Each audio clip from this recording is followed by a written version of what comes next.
Cole, Yeah? we just hit last year's number in 12 minutes Come on. for the day.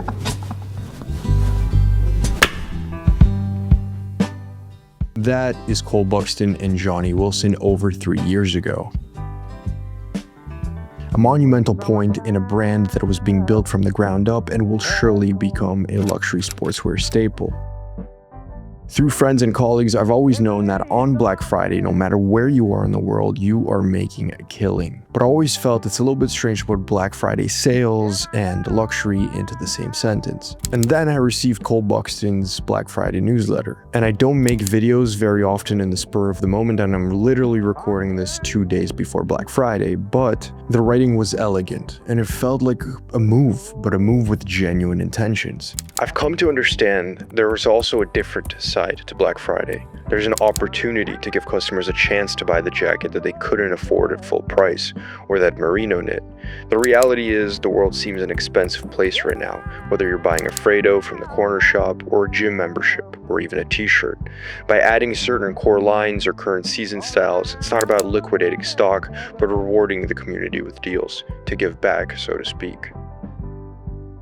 But of course, the value of any sale is still financial gain. But what made me wonder was, why me as a creative director? Why did I open this specific Black Friday email? Why was I so enticed to talk about this? What feeling did it provoke in me? And that's when I revisited the story of the founders, and this thesis dawned on me. The brands that keep their luxury alive, even when the world discounts everything, are the ones whose founders speak through the brand, not through themselves. But how do you achieve this when so much of brand building, so much of gaining the customer is done through showing face on social media and building yourself up as a persona or a founder? Public discipline, brand-first communication, and artistic appreciation. By the end of this video, you'll know how to focus on these three, and your brand will have the opportunity to remain luxury even with 70% discounts. You're even doing fucking design and shooting it. Public discipline sounds overly complex, but it's basically my way of saying stay off the air, except for two instances: when you control the format or when you control the narrative. That's what the gents behind Cole Buxton do so well. We never see them appearing on any interviews, any podcasts, and when they do appear in some sort of similar format, it's on their own platform, within their own storytelling structure. The Instagram content, it's short, it's bursts, it's very often static, and the long form content is YouTube interviews, so to say, about the product, about the brand on their own channel once again. Sometimes someone's got to do it first, and you should believe it. Put your flag down. And the content itself is not focused on the characters. We don't learn much more about Johnny Wilson or Cole Buxton, the original founder. It's focused once again on the process, on what it takes to build a product and what the products actually do and how they serve the customer, as in their material, their quality. It seems very ego-driven to be focused so much on the product, but it's not. It's actually very, very customer-centric. Nowadays, everyone wants to hear the story, the entrepreneurial mission, the ups and downs, and what it takes to get up and be knocked down and then make it back again. But the team at Cole Buxton retains focus on the process, the materials, the artistry, the skill set of what it takes to make a great product. And that's what I mean by discipline, the discipline it takes to remain luxury. Of course, don't get me wrong, there is way more viewers in telling that entrepreneurial story, in talking about the money. But when the founder of your favorite brand is more obsessed with the process rather than the achievement, you then buy into that process rather than simply the result of it.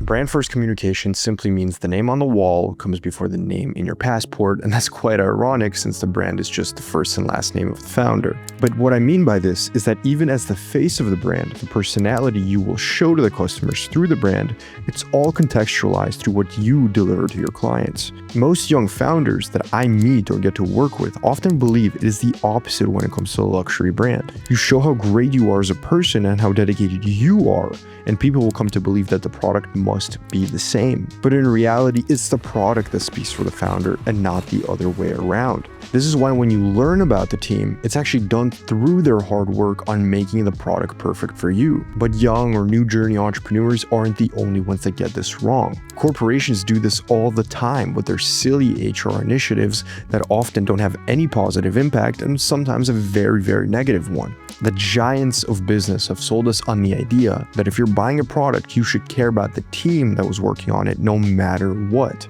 But why? Why should we care when so many products are cash grabs or are operating with crazy profit margins? We shouldn't. I urge you to take a look at some of the videos on Cole Buxton's channel, because for a lack of a better word or characteristic, they are more insightful than entertaining. They are the ultimate case study for founders that want to build a connection with their customer without selling their soul to the algorithm. Because the moment you lose discipline of putting the brand first, your reputation can never go back. I wanted to keep this video short because if you're here, it's most likely a reminder rather than a lesson. You know it because you already feel it in your favorite products or brands. You have appreciation for not just the product itself, but for the content that markets it.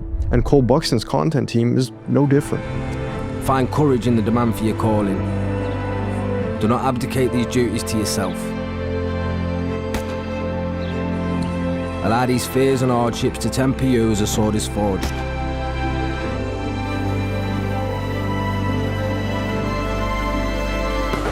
It's not a Hollywood production, it's not a billion-dollar brand, but it's two guys who have started from struggling to get the right product photography to now making impactful social messages through their content and through their products. It's tasteful, it's cinematic stories, and it's ballsy. And here they're connecting to the customer so well because they're admitting they have ability to be inspired by so many others that came before them. No stone or cross to mark their grave.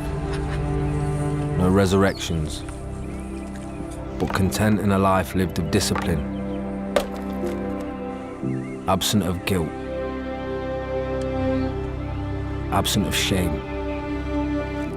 They get that inspiration and then they take their own shot to tell a story, to build a product, and to build a brand. And taking this risk is how you become luxury, and that's how you stay luxury. It's aesthetic because it shows the ability to take risk, to have a sense of taste, and to communicate to potential customers regardless of their worldview. You'll lose 1,000 customers because it's too ambitious, it's too risky, maybe it's too good for this level. But you'll also gain 100 loyal clients that will be with you for the rest of your brand's existence. And that's real luxury. This video is not like others on my channel. It's short and sweet and hopefully gets the point across. It was a thought that came to my mind when so much promotional content was coming up in the feed, newsletters, reels. It was one of the few that stood out. Cole Buxton, we've talked about them so much on the channel, and it was, again, one of the few that stood out. I don't follow them all the time, so it was a little bit of like a return to the base, a homage to home. They inspired me once and they've done it again. Maybe this will or will not help your brand, and maybe I'm dead wrong. I just think if the goal is to remain luxury or become luxury when the word is thrown around so often, then this is how I'd approach it with my own brand or with a client. If you disagree, I'd love to have a discussion on this, whether it's in the comments or you can DM me on Instagram. And if you'd like to work together, shoot me an email via goshadolgan.com. And lastly, if you're looking for a community of like-minded brand builders, check out the link in the description to Campaign Cowboys. Certainly a few more brands like Cole Buxton will grow up in our tight-knit group. Thanks again, enjoy your Black Friday, and I'll talk to you soon.